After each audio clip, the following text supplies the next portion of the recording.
Perkenalkan, nama saya Elsa Presilia Panggabean dari kelas DKVA. Di sini saya akan membahas tentang tugas resum tugas 13 dan 14. Yang pertama, resum tugas 13, International Typography Style and Postmodern Design. Dimulai pada tahun 1950-an di Swiss dan Jerman. Gaya termasuk kesatuan desain dicapai oleh organisasi asimetris pada grid yang dibangun secara sistematis. Tipografi sans serif mengungkapkan semangat zaman yang lebih progresif. Ekspresi pribadi ditolak untuk lebih universal dan ilmiah, pendekatan untuk merancang pemecahan masalah, kejelasan dan ketertiban ideal. Ernst Keller, Theo Balmer, dan Max Bill adalah pelopor dari pergerakan ini. Akar gaya ini ditemukan dalam kurikulum School of Design di Basel, Swiss. Postmodern adalah gaya yang pernah dipopulerkan pada tahun 1970-an dan 1980-an, serta merupakan pertentangan dari desain modern yang minimalis, simpel, dan lugas. Prinsip utama desain ini adalah kompleksitas, kontradiksi, dan cenderung menampilkan sisi yang memaksimalkan dalam suatu ruangan. Dua ciri utama arsitektur postmodern adalah anti-rasional dan neo-skulptural. Kedua hal ini bertolak belakang dari arsitektur modern yang rasional dan fungsional.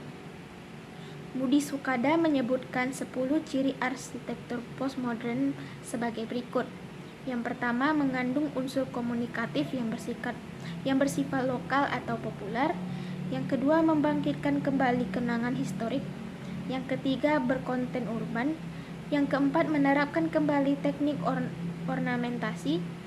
Yang kelima, bersifat representasional. Yang keenam, berwujud metaforik. Yang ketujuh, dihasilkan dari partisipasi. Yang kedelapan, mencerminkan aspirasi umum. Yang kesembilan, bersifat plural. Yang 10, bersifat elektrik. Desain postmodern merupakan pertentangan dari desain modern yang minimalis, simpel, dan lugas yang diusungkan oleh Louis Mies van der Rohe. Salah satu jenis postmodern yang terkenal adalah gaya Memphis. Gaya ini merupakan gaya desain postmodern yang paling berpengaruh. Gaya ini diciptakan oleh Ettore Sottile yang merupakan desainer asal Italia. Sottile menekankan bahwa beberapa warna yang bisa dijadikan alternatif untuk menunjukkan karakter sebenarnya dari postmodernisme. Perpaduan warna yang diterapkan misalnya warna merah, biru cerah, dan merah muda, dan motif mozaik dengan warna hitam. Pengaruh gaya ini terlihat dari pengaplikasian warna seperti merah, biru, merah muda, kuning, dan hijau dihadirkan dalam corak-corak tipis yang biasa ditemui dalam desain interior ruangan maupun dalam furnitur dan karya seninya. Resum tugas 14, Corporate Identity and Visual System. Corporate identity adalah bentuk visual dan ekspresi grafis dari citra dan identitas dari suatu perusahaan. Sebagai bentuk visual, corporate identity menampilkan simbol yang mencerminkan citra yang ingin disampaikan. Sedangkan sebagai suatu ekspresi grafis, corporate identity dapat diciptakan dan mempengaruhi masa depan dari suatu perusahaan tersebut. Fungsi identitas visual adalah untuk memindahkan identitas ini ke dalam bentuk grafis, sehingga setiap orang yang melihatnya akan mendapatkan gambaran yang jelas mengenai identitas perusahaan atau organisasi melalui logo atau stationery perusahaan, yaitu kop surat atau kartu nama. Pada era modern seperti sekarang ini, identitas visual berkembang di mana banyak perusahaan yang memproduksi barang yang sama. Maka diperlukan identitas untuk membedakan produksi dari perusahaan A dan perusahaan B. Disinilah kita mengenal yang disebut logo, merek dagang atau branding yang digunakan untuk memasarkan barang-barang tersebut. Corporate identity yang dulunya bersifat dekoratif, bukan bersifat menjual. sekarang telah berkembang menjadi salah satu elemen penting dalam strategi perusahaan yang mencerminkan rencana perusahaan secara matang. Corporate identity yang baik tentunya berjalan dengan strategi atau rencana dari perusahaan tersebut. Selain itu juga mampu menciptakan image, cerminan dari suatu perusahaan, yaitu bagaimana kegiatan atau pemasaran dilakukan oleh perusahaan tersebut. Maka dibutuhkan identitas yang kuat sebagai sarana menciptakan image atau kesan yang ingin disampaikan.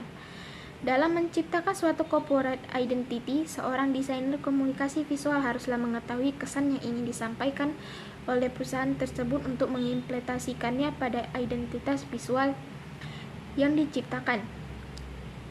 Seorang desainer komunikasi visual juga harus dapat menciptakan sistem identitas visual yang efektif serta menyatukan aplikasi-aplikasinya.